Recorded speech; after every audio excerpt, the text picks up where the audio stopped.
नमस्कार दोस्तों, हमारी इस धरती पर ऐसी अनगिनत कहानियां और रहस्य छुपे हुए हैं जो हमारी कल्पना को चुनौती देते हैं। क्या समुद्र के तल में दफन अटलांटिस जैसी खोई हुई सभ्यता का कोई सुराग मिल सकता है?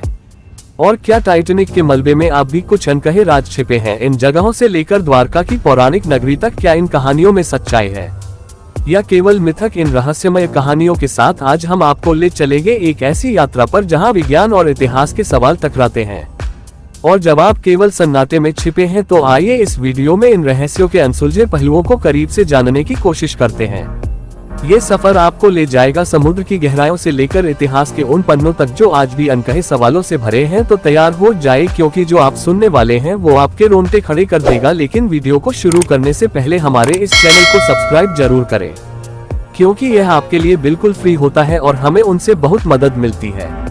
तो चलिए शुरू करते। नंबर 1, अटलांटिस का खोया हुआ शहर। कहते हैं हर कहानी के पीछे एक सच्चाई छिपी होती है, लेकिन क्या होगा अगर वह कहानी ही ऐसी हो जो इंसानी कल्पना से परे हो? क्या अटलांटिस का खोया शहर वाकई था या ये केवल एक मिथक है? चलिए जानने की कोशिश करते हैं। तो देखो दोस्तों, अटलांटिस का सबसे पहला जिक्र हमें मिलता है महान यूनानी दार्शनिक प्लेटो की किताबों में। प्लेटो किताब में इस समुद्र के पार स्थित एक शक्तिशाली साम्राज्य के रूप में वर्णित किया गया है।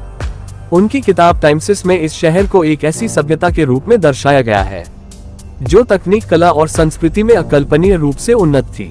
लेकिन सवाल उठता है कि अगर यह सभ्यता इतनी उन्नत थी तो ये सभ्यता अचानक गायब कैसे हो गई? तो प्लेटो के अनुसार अटलांटिस के लोग अपने अहंकार और लालच के कारण देवताओं के क्रोध का शिकार हुए और फिर भयंकर भूकंप और सुनामी ने इस पूरी नगरी को समुद्र में समा दिया। क्या वाकई में अटलांटिस जैसा कोई शहर था जो समुद्र के तल में दफन हो गया? तो 1960 के दशक में अटलांटिक महासागर के तल में कुछ अजीब संरचनाएं मिली। यह संरचनाएं इतनी नियमित थी कि कुछ ने इन्हें अटलांटिस के शेष मान लिया और फिर भूमध्य सागर के पास ग्रीस के सेंटोरिनी द्वीप पर ज्वालामुखी विस्फोट के बाद एक प्राचीन शहर के अवशेष मिले। कुछ विशेषज्ञ इसे अटलांटिस से जोड़ते हैं और कुछ वैज्ञानिक मानते हैं कि अटलांटिस एक प्राचीन सभ्यता थी जो 9000 साल पहले जलवायु परिवर्तन और भूगर्भीय आपदाओं के कारण नष्ट हो गई। लेकिन कहानी यहीं खत्म नहीं होती। फिर अटलांटिस की खोज ने एक नया मोड़ लिया। सहारा रेगिस्तान में स्थित रिचार्ड संरचना, जिसे आई ऑफ द सहारा भी कहा जाता है, इसकी संरचना प्लेटो के विवरण से मेल खाती है। क्या यह अटलांटिस का वास्तविक स्थान हो सकता है? क्योंकि प्लेटो की किताब में एक का केंद्रीय हिस्सा और 4 घेरा वाली रिंग संरचना होती है जो एक विशाल द्वीप के रूप में परिभाषित की गई थी। इसके अलावा ये संरचना भौगोलिक दृष्टि से अटलांटिस के संभावित स्थानों में से एक रूप में विचार की जाती है,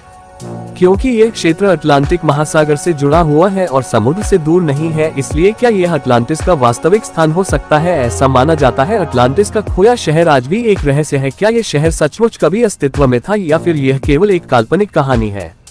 और अगर यह सच था तो क्या इसका रहस्य कभी सुलझ पाएगा? क्या आप भी मानते हैं कि अटलांटिस का भविष्य में कोई सुराग मिल सकेगा? हमें कमेंट्स में जरूर बताना। नंबर 2, टाइटैनिक के अवशेष। आपने शायद टाइटैनिक के बारे में तो सुना ही होगा, एक ऐसा जहाज जो अपनी भव्यता और विशालता के लिए प्रसिद्ध था। लेकिन 15 अप्रैल 1912 को टाइटैनिक, जो कि दुनिया का सबसे बड़ा और सबसे भव्य जहाज, उत्तर अटलांटिक महासागर में एक हिमखंड से टकराकर समुद्र में डूब गया।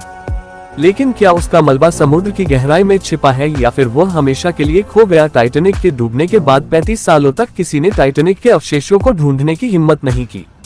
लेकिन फिर 1985 में एक व्यक्ति ने, जिसका नाम रिचर्ड ब्लड था, और उनकी टीम ने एक ऐतिहासिक खोज की। उन्होंने समुद्र की 12,500 फीट गहराई में एक स्थान पर पहुंचे जहां पर केवल समुद्री जीव रहते थे।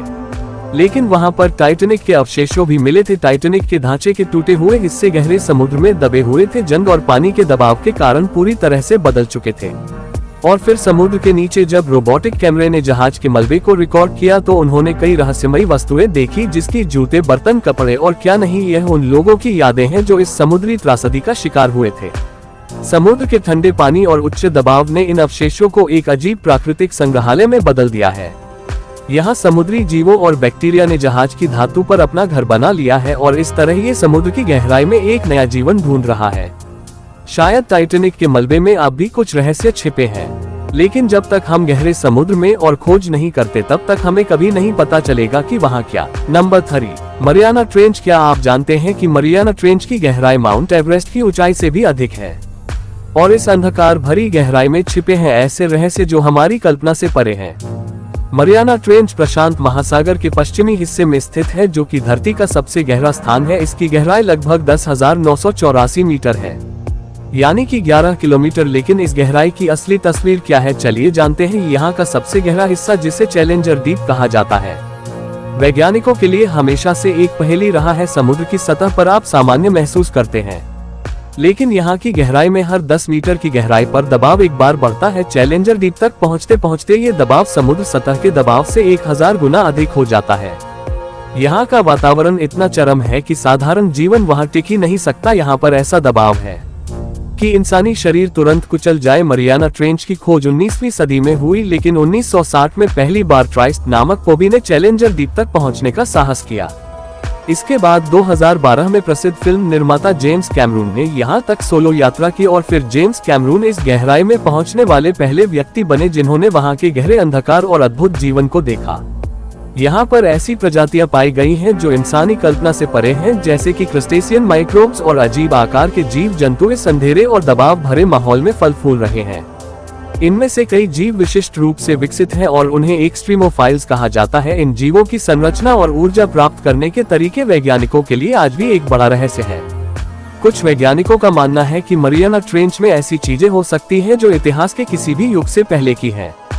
यहाँ की खामोश और अंधकार शायद धरती के सबसे बड़े रहस्यों को छिपा कर रखे हुए है। क्या इस गहराई में कोई विशाल प्राणी है, या फिर यहाँ कोई ऐसी ऊर्जा है जिसे हम समझ नहीं सकते? मरियाना ट्रेंच न केवल हमारी पृथ्वी का सबसे गहरा स्थान है, बल्कि यह हमारे ग्रह के रहस्यों को सुझाने की एक चाबी भी है। नंबर 4, बाल्टिक सी एनल बाल्टिक सागर की ठंडी गहराइयों में छुपा है एक ऐसा रहस्य जिसने वैज्ञानिकों, शोधकर्ताओं और षड्यंत्र सिद्धांतकारों को दशकों से उलझा रखा है।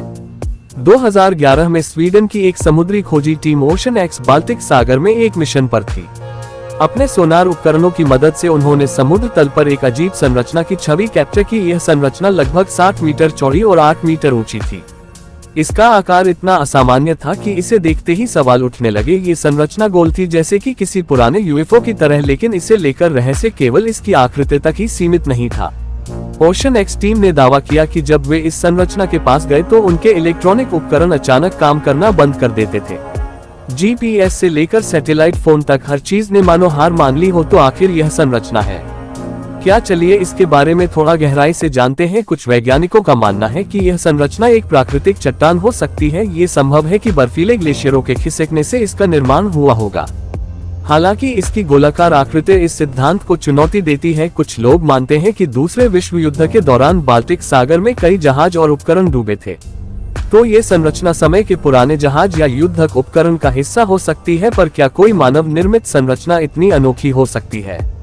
ओशन एक्स टीम और अन्य वैज्ञानिकों ने इस संरचना के कई सैंपल लिए हैं, लेकिन आज तक कोई ठोस प्रमाण नहीं मिला है जो इसके रहस्य को सुलझा सके। बाल्टिक सी एनल आज भी एक रहस्य बना हुआ है। ये हमें ये याद दिलाता है कि हमारी धरती और उसके सागर अब भी ऐसे अनगिनत रहस्य समेटे हुए हैं जिनका समाधान हम नहीं जानते। नंबर 5, द्वारका नगरी। भारत के पश्चिमी तट पर समुद्र की गहराइयों में एक प्राचीन नगरी छुपी हुई है जिसे द्वारका नगरी कहते हैं, जो कि भगवान श्री कृष्ण की पौराणिक नगरी है। लेकिन ये कहानी केवल पौराणिक तक सीमित नहीं है। विज्ञान और पुरातत्व ने इसके प्रमाण भी खोजे हैं। तो आइए जाने द्वारका नगरी के इस अद्भुत और रहस्यमय इतिहास को। महाभारत के अनुसार जब मथुरा पर कई आक्रमण हुए तो भगवान श्री कृष्ण ने अपने अनुयायियों को सुरक्षित रखने के लिए एक नई नगरी की स्थापना की और उस नई नगरी को द्वारका कहा गया। यह नगरी समुद्र के किनारे आधुनिक वास्तुकला का एक अद्भुत उदाहरण थी। लेकिन महाभारत के अंत में यह नगरी समुद्र में डूब गई। 20वीं शताब्दी में वैज्ञानिकों और पुरातत्वविदों ने द्वारका की खोज शुरू की। 1980 के दशक में भारतीय पुरातत्व सर्वेक्षण और नेशनल इंस्टीट्यूट ऑफ ओशनोग्राफी ने गुजरात के तट पर समुद्र में डूबी संरचनाएं खोजी और यहाँ पर पत्थर की दीवारें, मंदिर और स्तंभ थे जो किसी प्राचीन नगरी के प्रमाण देते हैं। और दोस्तों, एक बार प्रधानमंत्री नरेंद्र मोदी ने भी गुजरात में पंचकुई समुद्र तट पर स्कूबा डाइविंग की और पानी में डूबी भगवान कृष्ण की प्राचीन द्वारका नगरी के दर्शन करने के साथ ही वहां पूजा अर्चना भी की। वह अपने साथ भगवान श्री कृष्ण को अर्पित करने के लिए समुद्र के अंदर मोरपंख लेकर गए थे। सफेद डाइविंग हेलमेट और गेरुआ वस्त्र पहने पीएम मोदी समुद्र तल में बैठे और हाथ जोड़कर प्रार्थना की है। इन सभी अवशेषों की कार्बन डेटिंग से पता चला कि यह अवशेषों 3000 से 5000 साल पुराने हैं। ये समय वही है जो महाभारत में वर्णित द्वारका के कालखंड से मेल खाता है। इसके अलावा समुद्र के नीचे मिली इन संरचनाओं की सटीकता और उनका आकार यह संकेत देते हैं कि यह नगरी बहुत ही विकसित थी, लेकिन सबसे बड़ा सवाल यह है कि द्वारका समुद्र में डूबी कैसे। क्या ये किसी प्राकृतिक आपदा का परिणाम था या कोई और रहस्यमय कारण था? ये सवाल आज भी यह वैज्ञानिक और इतिहासकारों के लिए एक पहेली बना हुआ है। लेकिन द्वारका नगरी का रहस्य आज भी समुद्र की गहराइयों में छुपा है। क्या हम इस रहस्य को पूरी तरह से कभी समझ पाएंगे? तो यह आने वाले समय के साथ ही पता चलेगा।